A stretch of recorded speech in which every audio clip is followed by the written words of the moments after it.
there's lots of kind of mud on the ground. The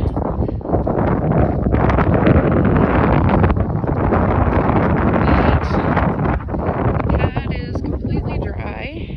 This is the one next to the one we were camping in. The little gully is dry. There's still a lot of water in like the gulch thing, but it has gone down quite a bit.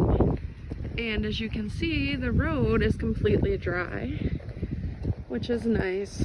So let's see, you can see where the water kind of made a path as it receded, I would assume. It seems to be battened down from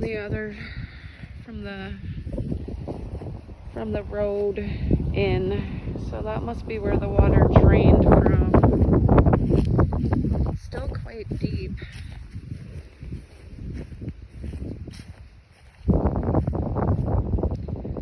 But we're no longer underwater, which is awesome. Yeah, it's great. There's some debris on the road, like some chunks of wood and stuff, but I think that's manageable. So that's the update.